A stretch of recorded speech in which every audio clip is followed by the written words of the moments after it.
Mon offre ne marche pas. Comment mieux vivre l'échec? Bonjour à toutes et à tous, je suis Mylène Muller, la créatrice de cette chaîne. Je suis coach, formatrice et mentor pour les entrepreneurs alignés qui veulent concilier leurs valeurs et l'abondance dans la réussite de leur entreprise. Dans cette vidéo, j'aimerais explorer ce qui se passe et comment faire quand on lance quelque chose et que ça ne fonctionne pas. Avant d'aller plus loin, si vous n'êtes pas encore abonné à ma chaîne YouTube mais que vous êtes intéressé par des clés pour les entrepreneurs alignés, je vous invite à vous abonner tout de suite à cette chaîne. Alors parfois, tout le monde ou quelqu'un vous parle d'une stratégie a priori gagnante. D'ailleurs, tout le monde a toujours une stratégie gagnante à partager pour se développer en ligne et parfois vous suivez des conseils, vous investissez dans une formation ou bien vous suivez quelqu'un qui dans un live vous propose sa nouvelle stratégie et vous faites tout de A à Z, vous semblez tout bien mettre en application, seulement voilà, personne ne se présente, vous n'avez pas ou très peu de clients, bref, ça ne marche pas. Que faire dans ces moments-là où du coup vous vous retrouvez confronté à ce qui ressemble à un échec, comment faire pour retrouver confiance, comment faire pour garder le cap et surtout comment faire à mon sens pour que cet échec-là s'inscrive pleinement dans votre processus d'expansion puisqu'en tant qu'entrepreneur du cœur, entrepreneur du bien-être, vous avez à cœur vous-même de transmettre, de déployer ce type de message. Donc comment faire pour inscrire tout ça dans un cercle positif où vous continuez à grandir malgré ce qui se passe.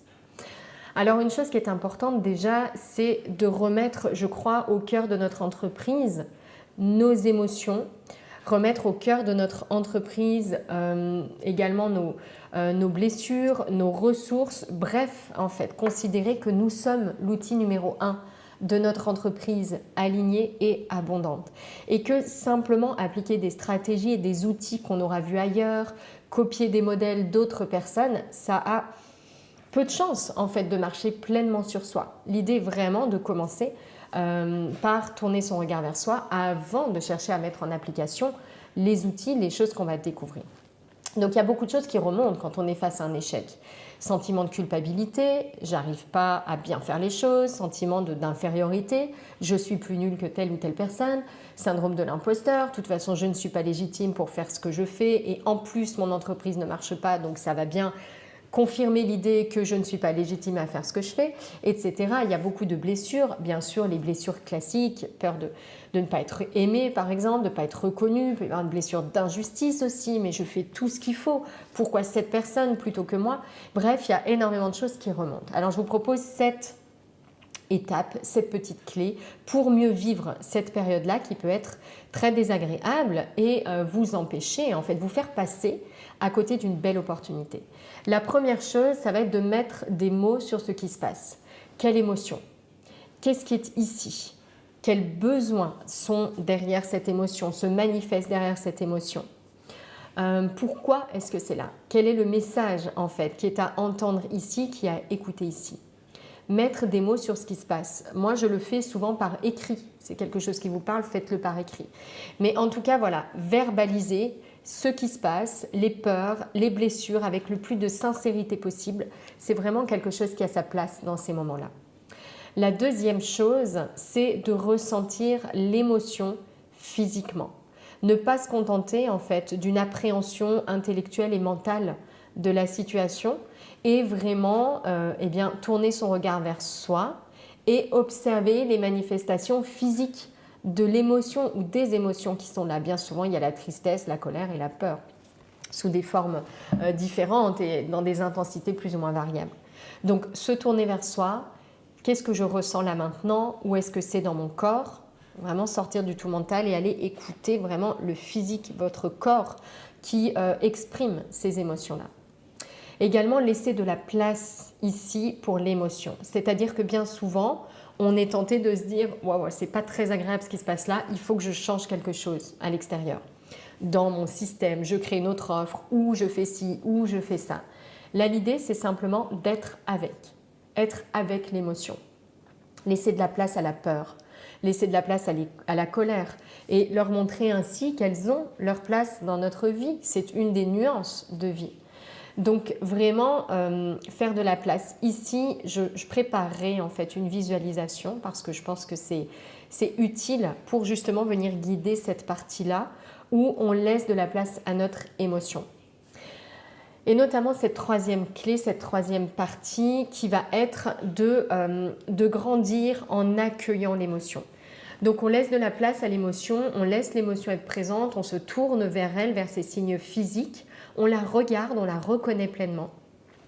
Et l'idée ensuite est de venir respirer au centre de l'émotion de plus en plus de notre nature, de plus en plus de liberté, de plus en plus d'espace et petit à petit venir respirer notre nature, qui l'on est au cœur de tout ça, qui l'on est avec toutes les qualités d'être comme la grandeur, l'amour, la joie, la paix.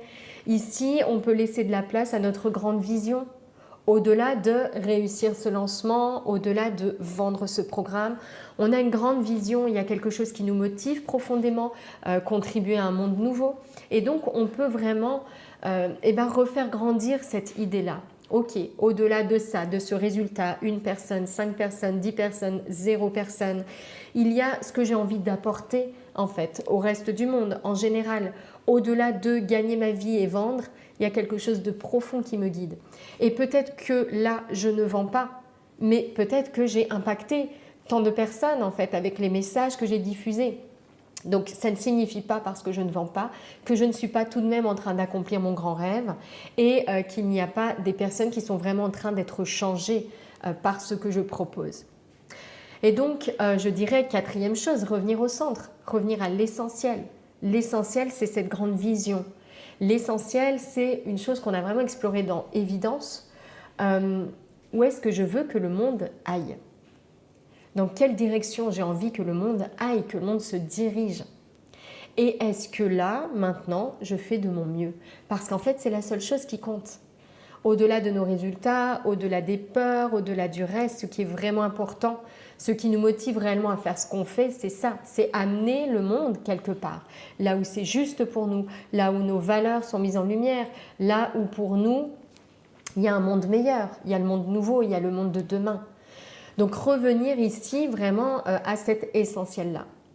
5e clé, c'est comment est-ce que je peux utiliser ce que je suis en train de traverser là pour appliquer mes propres messages. Quand on est entrepreneur du bien-être, on a à cœur de déployer des messages positifs pour aider les autres à avancer. Alors avec, j'espère, une nuance de le négatif entre guillemets à sa place, en réalité nos zones d'ombre, les accueillir, ça nous fait grandir. Et donc comment est-ce que moi là, au cœur de cet échec, au cœur de cette tempête émotionnelle inconfortable, est-ce que je peux appliquer pleinement mon message et en profiter pour l'incarner au cœur d'une épreuve? Parce qu'en fait, ce que j'enseigne, ce que je transmets, c'est ça. J'enseigne aux personnes à vivre mieux, avec leurs difficultés, avec leur quotidien. Alors comment moi, je vais l'incarner en fait tout de suite maintenant dans l'épreuve que je traverse? Et donc, vous appliquez votre propre message et j'ai envie de dire en profiter pour l'enrichir ce message. Comment est-ce que je peux... Qu'est-ce que ce que je suis en train de vivre apporte de nuances, apporte de subtilité, apporte de profondeur en fait au message que je diffuse moi. Et en fait, là, dans cette épreuve, dans cet échec, vous avez une opportunité incroyable d'enrichir ce que vous dites, de lui apporter une profondeur, de lui apporter une dimension pour le faire vraiment passer de l'information à la transformation en montrant comment vous, ça vous transforme, comment vous, ça vous change profondément. 6e clé pour mieux vivre l'échec, c'est de faire grandir au cœur de tout cela votre nature. Notre nature divine, pour moi, spirituelle, profonde, lumineuse, elle se caractérise par des grandes qualités d'être, comme la présence, l'amour, la joie, la paix, la gratitude, la confiance, l'abondance. Et en fait, ces qualités d'être-là ne dépendent pas des circonstances. Ces qualités durables, elles sont au-delà en fait des circonstances. Alors j'ai bien conscience de ce qu'il est plus facile de se sentir en paix quand on a de l'argent sur son compte plutôt que quand on n'en a pas. Et pour autant, je suis convaincue que le vrai challenge, que la vraie paix durable, elle est de rester en paix malgré ces circonstances-là. Donc, si on y arrive, en fait, quand les circonstances sont difficiles, mais en fait, qu'est-ce qui peut nous arriver d'autre dans la vie? Vous voyez, c'est vraiment la plus grande des solidités, la plus grande des stabilités. C'est pour ça d'ailleurs que j'ai lu il y a quelque temps Pour l'amour du monde de Yonggi Mingyo Rinpoche, qui est un moine tibétain, qui à un moment donné a lâché le confort de son monastère pour aller se confronter à la mendicité et pour vivre dehors, pour que sa paix, sa joie, l'amour en lui ne dépendent pas des circonstances dans lesquelles il vit, mais soit vraiment ancré durablement pour aller faire cette expérience-là. Et donc là, eh bien, on a cette opportunité de faire grandir notre nature, nos plus belles qualités au cœur, en fait, de ces épreuves, de ces difficultés-là.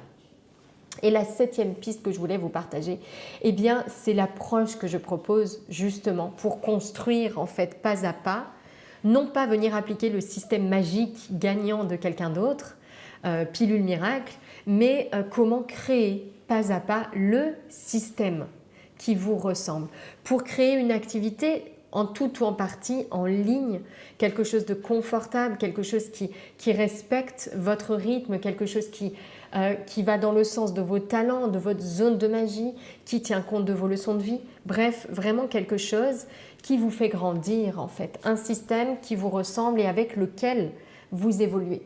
Ma proposition, c'est vraiment celle-ci, c'est la formation exponentielle qui est sortie très récemment, qui vient d'ouvrir ses portes, que je suis encore en train de finaliser parce qu'il y a beaucoup de choses à partager.